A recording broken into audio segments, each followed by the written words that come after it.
আসসালামু আলাইকুম। আজকের কোনো টপিক নিয়ে আসি নাই। আজকের আমার জীবন মরণের একটা ভিডিও নিয়ে আসছি। আসলে আজকের আর কথা হইতো না, কারোর সাথে দেখা হইতো না। হয়তো কালকেরই ছিল আমার জীবনের লাস্ট দিন, এরকম চাইলেও হইতে পারতো। হয়তো আল্লাহর রহমতে বেঁচে আছি, তো জীবনে এমন কিছু ভালো কাজ করছি যার কারণে আল্লাহ বাঁচিয়ে রাখছে। আসলে কি হয়েছে বিস্তারিত আমি বলতে আছি ভিডিওটায়। আমি গতকাল রাত্রে যখন ডিউটি করে আসতেছি তখন রাত বাজে প্রায় 1:30টা। তো আমি জেদ্দায় আলশাইবা পাওয়ার প্ল্যান্টে কাজ করি। ওইখান থেকে প্রায় 10 কিলোমিটার আসার পরে জেদ্দার যে মেইন হাইওয়ে রাস্তা, ওখানে ফ্লাইওভার ঘুরে আমাদের জেদ্দার দিকে আসতে হয়। তো তখন আমি ছিলাম পিক আপে। টোটাল আমরা পিক আপে 5 জন লোক ছিলাম। তো আমি ছিলাম পিছনে 3 জন, সামনে ড্রাইভার আর সুপারভাইজার।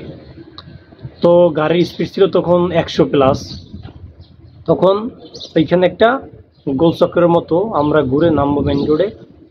তো আমরা দক্ষিণ দিক থেকে উত্তরে আসতেছি, আর এক সৌদির মাইক্রো পশ্চিম থেকে পূবে যাইতেছে। তো তখন 100 আমাদের গাড়িও 100 স্পিড+, ওর সৌদির গাড়ি তো 100 স্পিড+। তো এই অবস্থায় সেম আমাদের গাড়িতে প্যাড বরাবর এসে মেরে দেয়। তো মেরে দেওয়ার পর প্রায় 40-50 গাড়িটা ছেঁচড়িয়ে সাইড দিয়ে, মানে সাইডে দেওয়াল আসছিল, দেওয়াল ঘষতে ঘষতে প্রায় 40-50 দূরে ছিটে যায়। যেহেতু 100+ টান, ও সরাসরি মেরে দিছে, একদম সরাসরি লাগছে। তার ভিতরে কোনো স্পিড স্লো করা হয় নাই, বরাবর 100 লাগাই দিছে। এখন আমার মনে হয় যে সৌদি হয়তো মোবাইল দেখছিল বা এরকম কিছু হইতে পারে, মোবাইল দেখে দেখে গাড়ি চালাইছে হয়তো। আর রাত তখন অনেক বাজে, প্রায় 1:30টা বাজে। তো সরাসরি মেরে দেওয়ার কারণে আমরা প্রায় 50-60 মতো দূরে ছেঁচড়ে গেছি। আমাদের নসিব ভালো যে সাইডে দেওয়াল, এই দেওয়াল ঘষতে ঘষতে আমরা 50 গেছি। যদি দেওয়াল না থাকতো তাহলে হয়তো আমরা ওই ফ্লাইওভার থেকে নিচে পড়ে যেতাম। আর গাড়ি যদি পিকআপ যদি 5-7টা উল্টি খাইতো তাহলে তো আমরা 5 জনের জায়গায় ডেট হয়ে যেতাম। তো আল্লাহর রহমতে নসিব ভালো, আল্লাহর রহমত করে বাঁচিয়ে রাখছে। এখন আমি আপনার সাথে কথা বলতেছি। তো অ্যাক্সিডেন্ট করার পরেই কিন্তু সাথে সাথে পুলিশ আসে নাই। প্রায় 20-25 মিনিট আমরা ওইখানে অ্যাক্সিডেন্ট করে পড়ে আসছিলাম একদম। তো পড়ার পরে প্রায় 20-25 মিনিট পরে এক গাড়ি পুলিশ আসছে।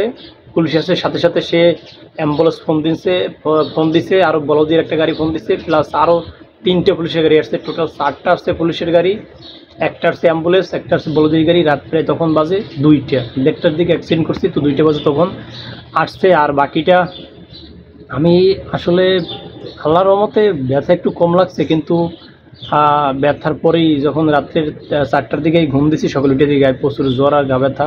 আমার দেখেন এই ঠোঁট উপর নিচে কিন্তু ঠোঁট ফেটে গেছে, দাঁত একটা পুরো ব্যথা পাইছে অনেক। অ্যাক্সিডেন্ট পরে আমি মানে হামাগুড়ি দিয়ে যখন নিচে বেরোইছি দেখি মুখ ভর্তি আমার ব্লাড। তো ব্লাডগুলো ফালাইলাম।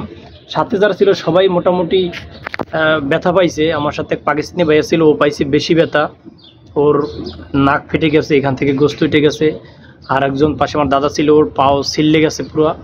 সুপারভাইজার বুকে ব্যথা পাইছে, ড্রাইভার পায়ে ব্যথা পাইছে, আর ওই যে সৌদি ড্রাইভার গাড়ি পুরো ঝাঁঝরা হয়ে গেছে।